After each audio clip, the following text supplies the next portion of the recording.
여러분 안녕하십니까? 광주 MBC 뉴스데스크입니다. 지난 4년 동안 진행된 5.18 진상규명조사의 성과와 과제를 진단해보는 대국민 토론회가 열렸습니다.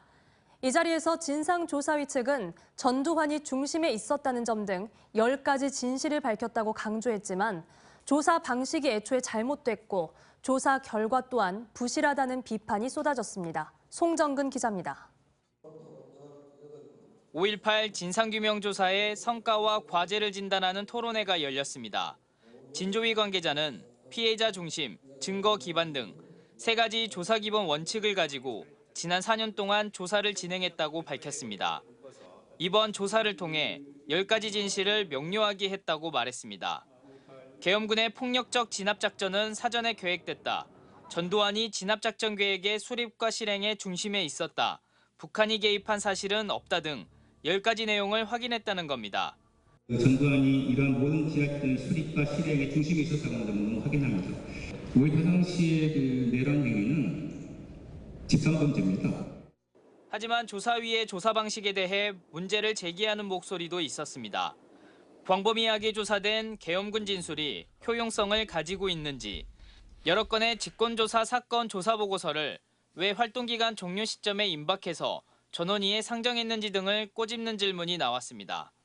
그것 자체가 처음부터 어떤 조사 설계 단계에서 그렇게 하기로 한 것인지 아니면 일을 어떻게 하다 보니까 운영에 불안하다든가 이런 영향 때문에 그렇게 된 것인지, 그래서 결과적으로 조사 설계에 좀 한계가 있었지 않는가 이런 생각이 좀 들고요. 토론회에선 또 80년 당시 광주 지역에서 복무했던 보안부대의 대공과장 서모 씨가 많은 업무를 맡았던 만큼 검찰에 압수수색 영장 청구를 의뢰해야 했었다는 지적도 나왔고, 발포 경위와 책임 소재를 조사한 부분에선 5월 21일 도청 앞 발포를 당시 발령됐던 진돗개 하나와 연계해서 조사했어야 했지만 조사위가 애써 외면했다고 비판하는 목소리도 나왔습니다. 5월 21일 무슨 작전이 전개됐는지를 규명했어야 합니다. 자, 그러면 진돗개 하나 발령에 관한 부분들이 있었습니다. 사격하고 나서 사격을 했다라고 보고하는 겁니다. 진돗개 하나의 발령은요. 이에 대해 조사위 관계자는 조사 방법의 한계를 인정하면서도 80년 5.18 당시 자료가 왜곡된 게 많아 여러 명의 계엄군 진술에 의존할 수밖에 없었다고 말했습니다. 그러면서 당초 부실하고 왜곡됐다고 지적받은 권일병 사망 원인 등 5가지 사안은 종합보고서 작성 과정에서 모두 수정됐다고 밝혔습니다.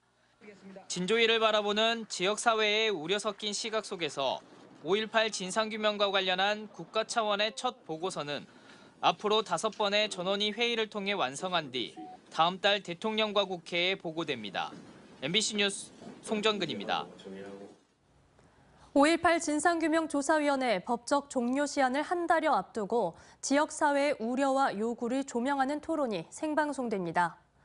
광주 MBC는 잠시 뒤 9시부터 시사토론 프로그램인 시사용광로 시간에 지난 4년간의 활동 결과를 담을 예정인 5.18 진상조사 종합보고서의 진행 상황을 살펴보고 발포 명령자 등 밝혀내지 못한 5.18 진상규명에 대한 향후 대책은 무엇인지 이야기 나눕니다.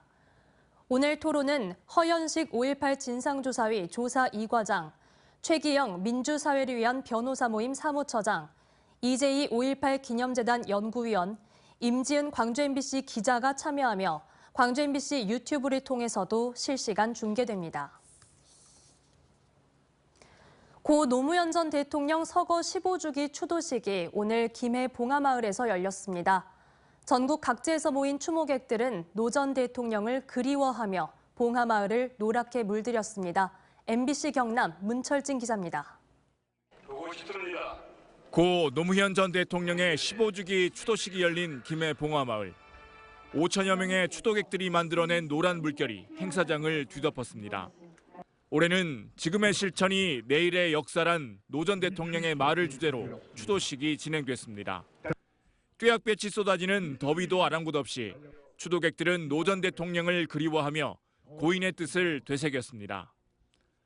편견과 아집, 탐욕을 벗고 사람과 사람이, 사람과 자연이 더불어 행복한 세상, 사람 사는 세상, 대동의 세상을 만들어 가겠습니다.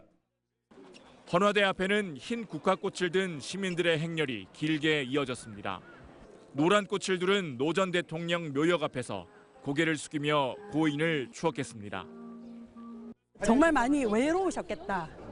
예, 그걸 지금 느끼고 있는 것 같아서 지금 여전히 참 마음 한켠이 불편하고 좀 더 열심히 살아가야 되겠다. 지금도 노 전 대통령을 잊지 못하는 엄마는 15년 전 노 대통령이 서거했던 해에 태어난 막내 아들을 데리고 추도식에 참석했습니다. 뜻깊은 날이기 때문에 오늘 학교 체험학습으로 해서 신청하고 그리고 같이 왔어요. 이제가 20살이 된 청년들은 역사책에서 배웠던 노 대통령을 만나기 위해 광주에서 김해까지 한 걸음에 달려왔습니다. 노무현 대통령의 행적이 되게 흥미롭고 역사적으로 되게 가치 있는 일이라고 생각해가지고 꼭 한번 와가야 겠다 생각해서. 한편 추도식에는 문재인 전 대통령 내외를 비롯해 한덕수 국무총리와 황우여 국민의힘 비상대책위원장, 이재명 더불어민주당 대표 등 정부와 여야 정치 인사들이 대거 참석해 애도를 표했습니다. MBC 뉴스 문철진입니다. 대구 MBC를 상대로 한 홍준표 대구시장의 부적절한 언론 대응, 광주에서도 여러 차례 보도해드렸는데요. 법원이 대구 MBC 손을 들어줬음에도 아랑곳하지 않고 대구시가 취재 거부를 이어가자 결국 시민단체가 홍준표 대구시장을 직권남용 혐의로 고발했습니다. 대구문화방송 한태연 기자가 보도합니다. 대구 지역 시민사회단체들이 홍준표 대구시장을 고발하기 위해 대구경찰청을 찾았습니다. 지난해 4월 대구 경북 신공항 관련 방송 이후 홍 시장의 지시로 이뤄진 대구 MBC에 대한 취재 거부는 명백한 직권남용이고 책임을 물어야 한다는 겁니다. 취재 방해 자체가 지금 법원의 판결에 있으면 위법 부당한 일들을 하도록 그렇게 좀 시켰다는 거죠. 그러니까 이게 직권남용 취임 이후에 빈번하게 발생하고 있는 언론 이슈, 언론 통제, 언론 타정이, 언론 탄압들에 대해서 좀 더 이상 이제 반복되는 것들을 좀 막아야 된다라는 것. 앞서 지난 1월 법원은 대구 MBC가 낸 취재방해 금지 가처분을 인용했습니다. 법원은 사실상 홍 시장의 지시로 대구시 공무원과 산하 기관까지 대구 MBC에 대해 취재에 응하지 않았고 이런 조치가 법적 근거가 없음은 물론 취재 상대방이 갖는 의사결정을 과도하게 제한하는 거라고 판단했습니다. 하지만 법원의 결정 이후에도 시청 기자실의 출입 제한과 답변 거부를 통한 취재 방해는 사라지지 않았습니다. 시민단체는 홍 시장이 법원의 판단에도 취재 거부 지시를 부인하고 오히려 공무원들에게 책임을 전가해 법적 책임을 회피하고 있다고 비판했습니다. MBC 뉴스 한태연입니다. 색을 입힌 별을 심어 논에 그림 작품을 만드는 논 아트가 주목받고 있습니다. 올해로 7년째 순천 별량면에서 논 아트가 이뤄지고 있는데요. 침체한 농촌의 활기를 불어넣고 지역 명물 역할을 톡톡히 하고 있습니다. 최황지 기자입니다. 햇볕 아래 모내기가 한창입니다. 푸른 모 대신 손에 들려있는 건 짙은 보라색을 띤 유색 모입니다. 푹푹 빠지는 논 위로 시간 가는 줄 모른 채 밑그림을 따라 모를 심습니다. 정성 들여 심은 모는 가을에 글과 그림으로 하나의 작품이 됩니다. 조금 잘하면 이게 글자가 확연하게 보이고 이게 그림들이 자세히 보여요. 그러다 보면 이제 가을 되면 또 벼베기 하고 또 체험하고 재밌어요. 5가지 색을 입힌 벼로 한 폭의 멋진 그림을 만드는 논 아트. 지역 주민을 중심으로 7년째 이어지고 있는데 영화 타이타닉의 한 장면, 시 캐릭터 등 다채로운 작품이 들녘을 수놓습니다. 인근 학생과 시민들도 마을을 찾아 모내기, 해바라기 심기 등 함께 땀을 흘리며 생태 체험을 하고 있습니다. 저 해바라기 심는데 자꾸 흙이 엎어지고 돌이 너무 많이 나와서 좀 농사는 어렵구나 싶었습니다. 친환경 농업으로 볼거리까지 제공하면서 지역을 알리는 역할을 톡톡히 하고 있습니다. 거의 모든 시도에서 주민자치회 운영 상황이라든가 이런 걸 벤치마킹하기 위해서 오시는데 약 1000명 가까이 1년에 오시거든요. 마을과 시민이 함께하는 논아트가 지역 농촌에 활기를 불어넣고 있습니다. MBC 뉴스 최황지입니다.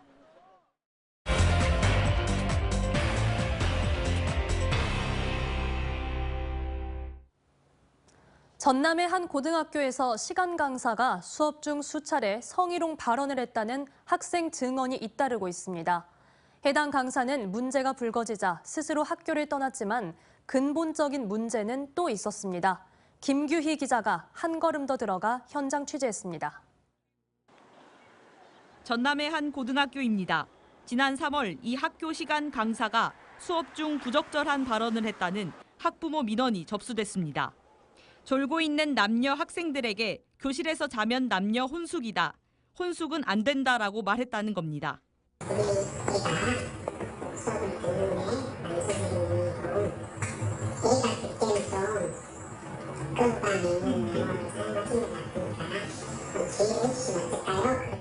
학부모 민원을 통해 이 같은 사실을 파악한 학교 측은 해당 강사에게 주의를 줬다면서도 다른 학생들의 추가 피해 여부를 확인하지는 않았습니다. 하지만 학생들은 이 강사가 지난 3월부터 한 달 넘게 성희롱 발언을 수차례 반복해왔다고 증언합니다. 외국인이 한국어 발음을 잘못해가지고 사람이 발음으로 하는 그거를 직접 다른 반에서는 뭐 둘이 모텔에 들어갔는데 3명이서 나온다던가 해봤냐던가. 또 바지를 입은 여학생들에게는 치마를 입으면 수행평가 점수를 잘 주겠다라고 얘기한 것으로 파악됐습니다. 학기 초에 입사해 8개 반 200여 명을 가르쳤던 이 강사는 문제가 불거지자 부적절한 언어 사용을 인정했고 한 달 만에 스스로 사직했습니다. 문제는 성희롱 발언을 한 강사가 아무 징계 조치 없이 떠난 것뿐 아니라 언제든 또 교단에 설 수 있다는 점. 시간 강사도 채용 시 범죄 이력을 조회하게 돼 있지만 학교 관계자가 경찰에도 신고하지 않으면서 수사조차 이뤄지지 않았기 때문입니다.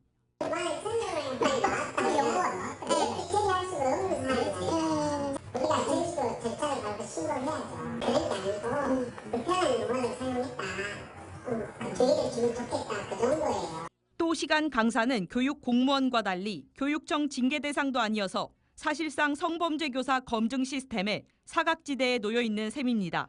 정식 또 교원이라기보다는 재계약 대상이라서 학교 차원에서도 문제를 일으키면 그냥 계약을 하지 않는 방법으로 해서 사실 재발 방지책 없이 다른 학교로 언제든지 이제 교편을 잡을 수 있는 구조에 문제점이 있는 것 같고. 해당 강사가 스스로 그만뒀으니 문제 없다는 학교 측의 미온적 태도와 구멍 뚫린 검증 시스템으로 애꿎은 학생들만 피해를 입고 있습니다. MBC 뉴스 김규희입니다. 과실이 검게 변하는 과수병인 흑성병이 지역 농가에 번지고 있습니다. 올해는 특히 비가 많이 와서 피해가 클 걸로 보이는데요. 애써 농사를 지은 농가들은 애를 태우고 있습니다. 김초롱 기자의 보도입니다. 나주에 있는 배농가입니다. 나무에는 동전 크기만 한 초록빛 열매들이 달려 있습니다. 50일 정도 자란 어린 배인데 자세히 보니 검은 점이 있습니다. 줄기도 잎도 검게 변했습니다. 곰팡이균이 자리 잡아 식물이 결국 썩게 되는 흑성병 때문입니다. 30년을 넘게 있어도 이렇게 처음이다니까 50% 정도는 따내고 또 지금 달린 것에서도 따내야 할 배가 지금 많이 있죠. 상품 가치가 없는 거. 인근에 있는 또 다른 농가입니다. 흑성병이 퍼져 있는데요. 사실상 농사를 포기했습니다. 열매와 줄기, 잎 모두 성한 곳이 없습니다. 흑성병은 매년 발생하지만 올해 피해가 더 크다는 게 공통된 의견입니다. 비 때문입니다. 나주의 경우 올해 1월부터 4월까지 내린 비의 양은 약 330mm. 지난해 같은 기간보다 2배가량 많습니다. 흑성병은 비가 오기 전과 후 각각 다르게 방제해야 하는데 비가 계속 오자 적절한 대응이 어려웠던 겁니다. 예측하기 힘든 기후 때문에 앞으로가 더 문제입니다. 장마철 영양제 및 질소질 비료의 과다 사용을 자제하시고 과온 물 빠짐이 원활하도록 배수로 정비를 잘해 주시기 바랍니다. 특히 최근 충북 지역 등에서 과일나무 코로나로 불리는 화상병까지 시작돼 농가들의 각별한 주의가 요구됩니다. MBC 뉴스 김초롱입니다.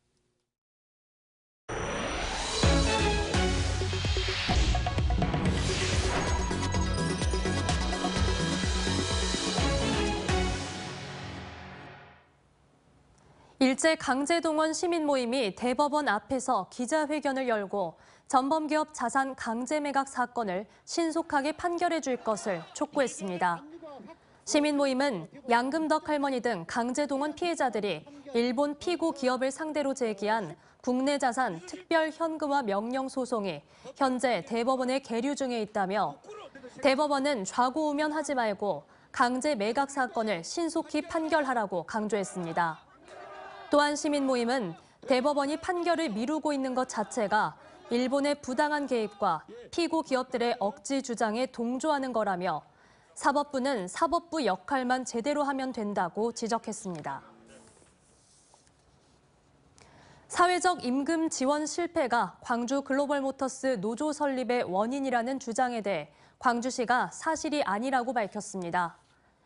광주시는 오늘 보도 자료를 통해 현재 GGM 직원 1인에게 제공되는 사회적 임금은 주거 지원비를 비롯해 문화, 건강검진 등 연간 354만 원 규모이며 매년 인상되고 있다고 설명했습니다.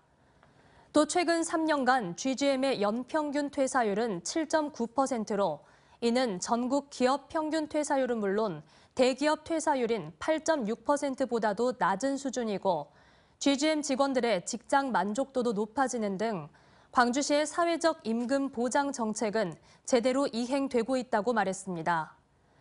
한편 어제 열린 광주형 일자리의 지속 가능성 모색을 위한 토론회에서는 사회적 임금 지원 실패가 GGM 내 노조 결성을 불러왔다는 주장이 제기됐습니다. 광주은행이 한국산업의 브랜드 파워 지방은행 부문에서 7년 연속 1위를 달성했습니다.